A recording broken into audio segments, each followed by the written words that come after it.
عليه وسلم إن من عشرة الساعة أن يرفع العلم ويثبت الجهل ويشرب الخمر ويزهر الزنا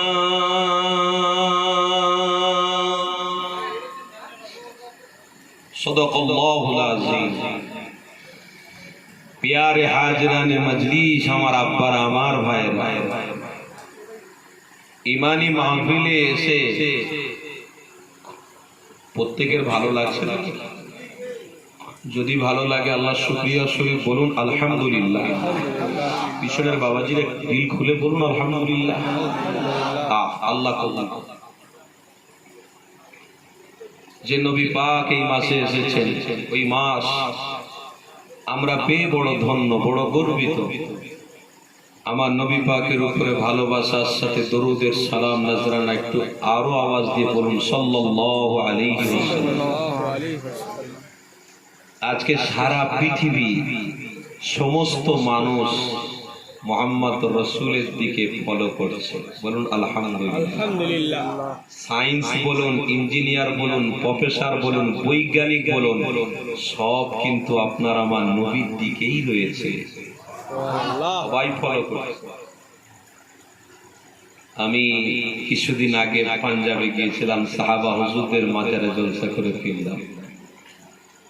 তারপরে আমি রাজস্থানে গিয়েছিলাম, সেখান থেকে জলসা করে গত দুদিন হচ্ছে আমি ফিরেছি। বিশ্বাস করুন আমি একটা জিনিস দেখে বড় আশ্চর্য হলাম। এয়ারপোর্টে প্রত্যেক মানুষ যাচ্ছে গাড়ি করে, কিন্তু কাউকে পুলিশ ধরে না। আমি সামনের সিটে বসেছিলাম, আমি যেছি হঠাৎ করে একটা পুলিশ হাত দেখালো গাড়ি এরকম, আমাকে কিছু বলেনি, ড্রাইভারকে বলছে ডিগ্রি খোলো और दरवाजा खोलो। পুরো চেকিং করে আমার মুখের দিকে তাকিয়ে গাড়িটা ছাড়লো। আমি একটা জিনিস বড় আশ্চর্য হয়ে গেলাম, যখন আমি এয়ারপোর্টে ঢুকছি তো সেখানে আমি টুপি পরেছি, দাড়ি রেখেছি, জুব্বা পরেছি নবীর সুন্নাত, সেখানে আমি ঢুকছি, অনেক পরীক্ষা নিরীক্ষা হচ্ছে। তা আমি সেখানেই বুঝতে পারলাম যে মুহাম্মদ রাসূলের দিকে সবাই তাকিয়ে আছে। হ্যাঁ, আমি হয়তো পরীক্ষার সম্মুখীন হয়েছি, অত মুশরিকরা হয়তো আমার দেশের পাশাপাশি আমার ভাইয়েরা কি বলেন, আমার হিন্দু ভাইয়েরা বলেন, হয়তো তারা আমাদের দেখে এটা মনে করছে হয়তো আতঙ্কবাদী হতে পারে। টুপিওয়ালা মানেই তো আতঙ্কবাদী, দাড়ি রাখা যারা রাখে তারা তো আতঙ্কবাদী, হয়তো আতঙ্কবাদী হতে পারে।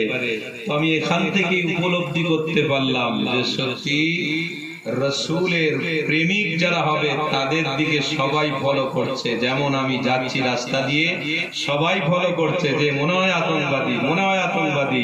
কিন্তু শোন, তোরা যতই তোরা আমার টুপি আমার রাসূলের দাড়ি নিয়ে ব্যঙ্গ করিস না কেন, যতই তোরা মুহাম্মদ রাসূলকে নিয়ে কাউকে সাজিয়ে দিয়ে আতঙ্কবাদী কাজ তোরা করিয়ে আমাদের দিকে আঙুল তুলিস না কেন, তবুও কিন্তু রাসূলের প্রেমিক দাড়ি কালও রেখেছিল, আজও রেখেছে, আগামী দিন দাড়ি রাখবে।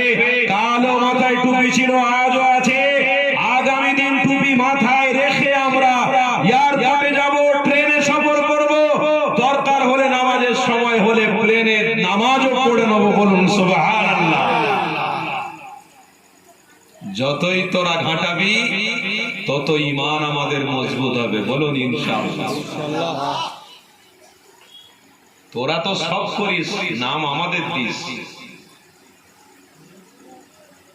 কথা বুঝলেন না? যারা আতঙ্কবাদী হয়, যারা ক্রিমিনাল হয়, তাদের ধর্ম আছে। আমরা যারা বসেছি আমাদের ধর্ম আছে। আমাদের ধর্মের নাম কি গো? ইসলাম। ইসলাম। ইন্নাদ দীন ইনদাল্লাহিল ইসলাম। আমার আব্বারা তাই তো বলছি, সারা পৃথিবীতে সবাই কিন্তু ফলো করছে মুহাম্মদ রাসূলকে নিয়ে। আরে তোরা এরকম অপমান করবি, আর কিছু কিছু সেলিব্রিটি যারা আমার রাসূলকে চিনতে পেরে আদর্শের দিকে ফিরে এসে মুসলমান হয়ে যাবে। সুবহানাল্লাহ। কিছুদিন আগে হানি সিং বলে যুবকরা নাম শুনেছো? হানি সিং আরে কথা নাম শুনেছ? কি করে তারা? অন্যায় কাজ করে, গান গান। তো হানি সিং রিपोर्टरेর সামনে এসে বলছে, मैं एक बुजुर्ग के पास गया, जो बुजुर्ग ने हमें यही बता रहे थे, प्रॉफेट मोहम्मद रसूलुल्लाह सल्लल्लाहु अलैहि वसल्लम के बारे में हमको जब बता रहे थे तो हम इतने खुशी हो गए तो हम मोहम्मद रसूल को इतने दिल से मान लिया जो हम जब तक बचे रहेंगे तब तक मोहम्मद रसूल की मोहब्बत दिल में गाथा रहेगा। सुभान अल्लाह। তার মানে বলতে চাইছে আমি যতদিন বেঁচে থাকবো রসুলের প্রেম আমার দিলের ভিতরে আমি গেঁথে ফেলেছি, ততদিন আমার থাকবে। একজন অন্য হয়ে তারা মোহাম্মদ রসুলকে ফলো করছে। কিছুদিন আগে আমেরিকার সবথেকে বড় ধনী বক্সিং খেলতো, নাম সম্ভবত জাইসন কিছু একটা নাম, আমি পড়ছিলাম দেখছিলাম। এই রিসেন্টলি কিছুদিন আগে আলহামদুলিল্লাহ আমার রসুলকে চিনে ভালোবেসে ইসলাম এনে নিয়েছে। জোরে বলবেন ইংল্যান্ডের একটা সব থেকে বড় ধনী ব্যক্তি, 10 জন ধনীর মধ্যে উনিও একজন, উনি খ্রিস্টান ব্যক্তি ছিলেন।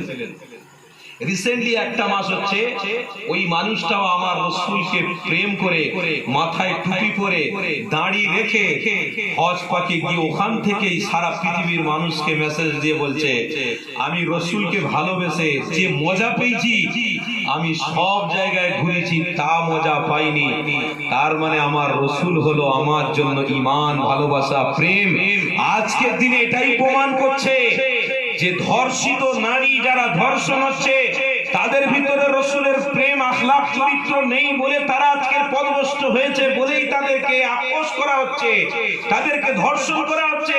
কিন্তু এটাও বলে যাচ্ছি যদি এই সমাজে মোহাম্মদ রসুলের প্রেম আমার আপনার মধ্যে থাকে তো ইনশাআল্লাহ আমার একটা মাও ধর্ষিত হবে না। কেন? যে রসুলকে ধরেছে আল্লাহ তার হয়ে গেছে।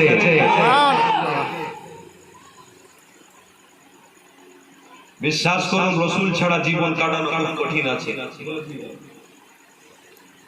ইসলাম ছাড়া জীবন কাটানো অনেক কঠিন আছে বলে দিয়ে গেলাম। অর্থের লোভে পড়ে আপনি খ্রিস্টান হয়ে যেতে পারেন, ইহুদি হয়ে যেতে পারেন, নাসারা হয়ে যেতে পারেন। ওই অর্থ তো কুত্তাও পেশাব করে দেবে, মরে গেলে ওই অর্থ ভোগ করার কেউ থাকবে না, না ছেলে না মেয়ে। যদি আল্লাহ আপনাকে নিঃসন্তান করে দেয় কিচ্ছু থাকবে না, ওই অর্থ নিয়ে মানুষ ভোগ করবে, ওই অর্থ নিয়ে মানুষরা আনন্দ করবে, ফুর্তি করবে। কিন্তু মোহাম্মদ রসুলের প্রেমিকরা যদি অর্থ অর্জন করে যায় তো মরে যাওয়ার পরে সেটা ওয়াকফ লিল্লাহিয়া করে চলে যাবে। জোরে বলে আজকের দিনে আমার ভারতবর্ষে ওয়াকফ সম্পত্তি আছে না? ঠিক আছে না? নাই। আজকের দিনে আমরা ওয়াকফ সম্পত্তি কোথায় থেকে পেয়েছি বলুন তো? আমার পরদাদারাই তো জমি জায়গার মালিক ছিল। তেনারা এটাই বুঝেছে উসমানে গনি যখন মোহাম্মদ রসুলের হাতে হাত দিয়েছেন তখন আমার রসুল যা বলেছে উসমান তাই শুনেছেন। হযরত উমরে ফারুক আমার রসুলের হাতে যখন হাত দিয়েছেন আমার রসুল যা বলেছেন উমরে ফারুক সেটাই শুনেছেন। তো আমার রসুলের সাহাবারা হাজার হাজার কোটি টাকা আমার রসুলের কদমে হাজির করে বলেছিলেন, লাব্বাইক ইয়া রাসূলুল্লাহ হাবিবাল্লাহ, আপনার জন্য সবকিছু বিলীন করে দিতে চাই, কিন্তু ঈমান কোনোদিন কারোর কাছে বিক্রি করে দিতে পারি না। কোন স্বার্থের জন্য, কোন পয়সার লোভে, কোন নারীর পাল্লায় পড়ে ঈমানকে বিক্রি করে দিতে পারি না।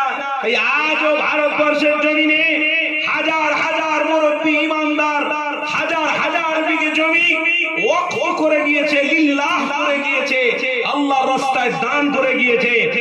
আজ এই ওয়াকফের জায়গাগুলো নিয়ে আজ কিছু কিছু মানুষ চোখ রাগানি দিচ্ছে। কারা? যারা আমাদের এন্ট্রি, রসুলের এন্ট্রি, সাহাবাদের এন্ট্রি, ঈমানকে যারা দেখতে পারে না, দাড়িকে যারা দেখতে পারে না, টুপিকে যারা দেখতে পারে না, তারা আজকের ওয়াকফ সম্পত্তি নেওয়ার জন্য সব ছোটাছুটি করছে।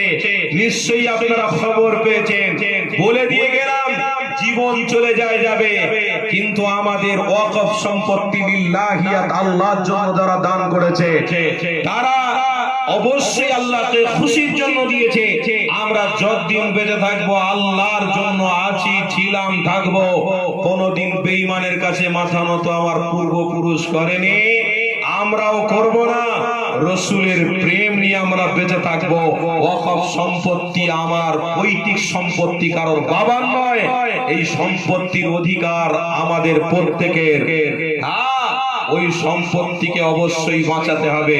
কিন্তু এ থেকে একটা ষড়যন্ত্র করা হচ্ছে কি, এই ওয়াকফ সম্পত্তি যদি ছিনিয়ে নি, মসজিদ যদি নিয়ে নি, মাদ্রাসা যদি নিয়ে নি, মেম্বার যদি আপনার অনেক বড় বড় মাজার আছে কলকাতার জমিনে, ওগুলো যদি আমরা নিয়ে নি, তাহলে এ থেকে আমরা অনেক টাকা ইনকাম করতে পারবো। এদেরকে লাঞ্ছিত করব, বঞ্চিত করব। যুবক শুনে রাখো, কোনদিন আমরা লাঞ্ছিত হইনি, হব না। আবু বকর সিদ্দিকী লাঞ্ছিত অনেক হয়েছিল, কিন্তু আমার রাসূল বলেছিল, আবু বকর এই লাঞ্ছিত তো তুচ্ছ, দুনিয়ার ব্যাপার।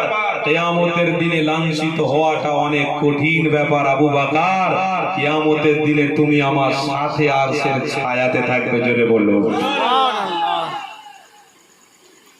আর কিয়ামতের দিনে কিছু কিছু মানুষ আরশের ছায়া পাবে না, কোটি কোটি মানুষের সামনে লাঞ্ছিত হবে, জাহান্নামে যাবে। আমরা জান্নাতি ছিলাম, আছি, থাকবো। বলুন ইনশাআল্লাহ। আরে আমরা রাসূলের প্রেমিক বলেই তো জান্নাতি, কি গো বলেন না? রাসূলের আশিক বলেই তো জান্নাতি, না হলে আল্লাহ কি জান্নাত দেবে বলেছে? হ্যাঁ, কোনদিন নয়।